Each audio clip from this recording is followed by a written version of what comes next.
I'm Margot Pilatus. Welcome to Study English IELTS Preparation. Today we're going to talk about the IELTS speaking and reading tests.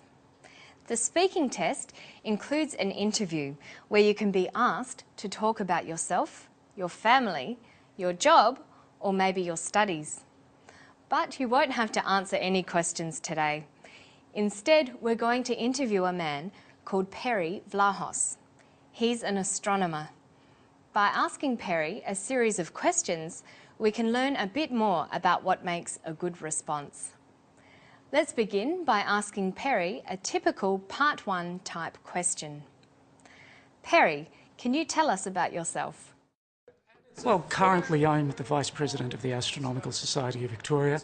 Another thing I do is the tours at Melbourne Observatory, where a lot of people come in to get a look through the telescopes and have been there for a long time, very historical instruments in some cases. Perry answered the question very well. He gave detail in his answer. He's the Vice President of the Astronomical Society of Victoria, and he does tours at the Melbourne Observatory. Perry ordered points logically, and he used linking words like currently and another thing. Did you notice that he started his response with the word well? He did this so he could have some time to think about his answer. Sometimes people will use fillers like well, or are while they are thinking about what they want to say next. It's best to minimise fillers. Don't use them too often because it affects fluency.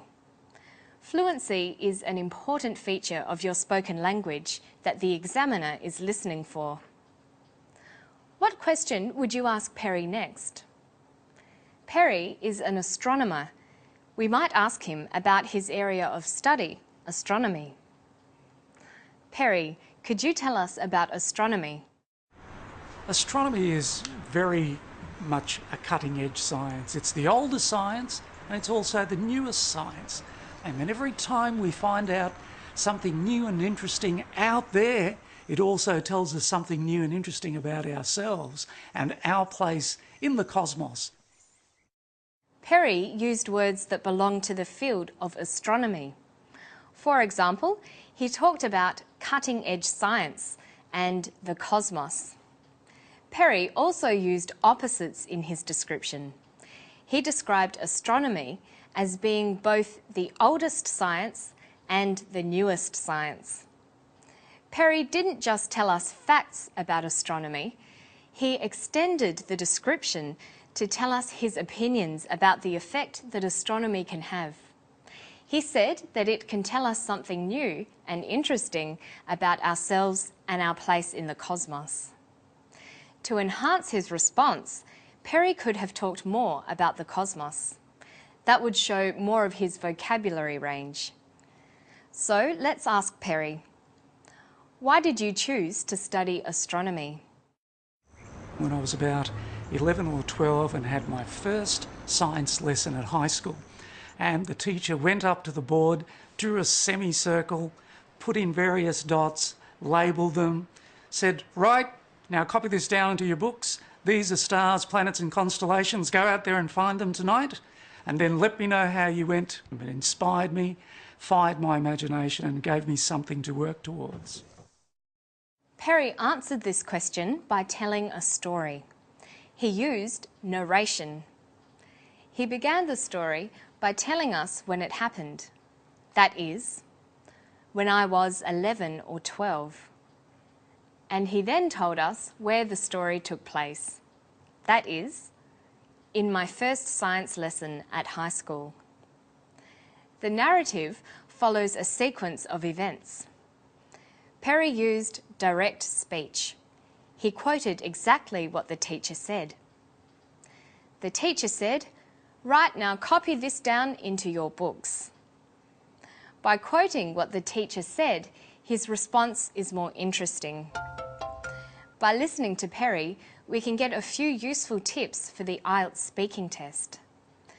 Perry did a number of things that you should do in your IELTS test to give the examiner the best chance to hear you speaking clearly.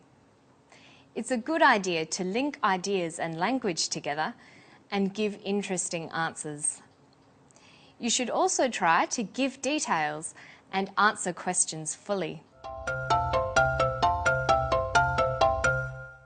Remember how Perry told us that astronomy was both the oldest and also the newest science. Using these opposites was a good way for him to describe the field. It also allowed him to show that he was aware of the relationship between these words. Understanding the relationship between words can help to build your vocabulary. It will also help you to answer some questions in the IELTS reading test. Let's have a look at some word relations you should know.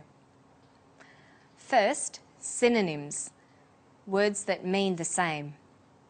For example, for interesting, we have synonyms such as entertaining, fascinating, and intriguing. And for the word beautiful, we have gorgeous, handsome, lovely, and exquisite. You should also know about opposites. For example, high and low, big and small, anxious and calm, cheap and expensive. Another group of related words that can be useful to know is words related by degree. These are words we can put on a scale. For example, hot, warm, cool, and cold. Hot and cold can also be opposites. So can warm and cool. Now here's Perry talking about what it's like to look up at the stars with his telescopes. Listen for adjectives and adverbs as we ask, Perry, do you enjoy your work as an astronomer? I imagine the closest that I come to a great spiritual experience is when I'm out there with my telescope, total darkness, and the universe above my head, and you feel this strong connection between all of those elements. And that really fires me, and I'm always looking for new things to see as well. Perry uses a range of adjectives such as total darkness, strong connection, and new things. Can you think of any synonyms for these? How about absolute darkness, firm connection, and unfamiliar things? What about opposites? The opposite of strong connection is weak connection. The opposite of new things is old things. Perry also uses the adverb always. The opposite of always is never. We could also form a scale from always. Always, sometimes, occasionally, never.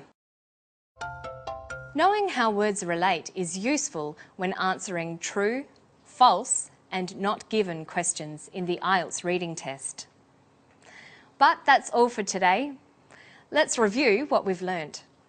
First, we saw how Perry answered interview questions. We saw how linking ideas, using narrative, and giving detailed answers can be helpful. Then, we looked at word relationships. We saw that learning synonyms, opposites, and scales can help build vocabulary and also help in the IELTS reading test. Of course, all of these skills take practice. Make sure you visit the Study English website for more. It's at abcasiapacific.com/studyenglish. Bye-bye.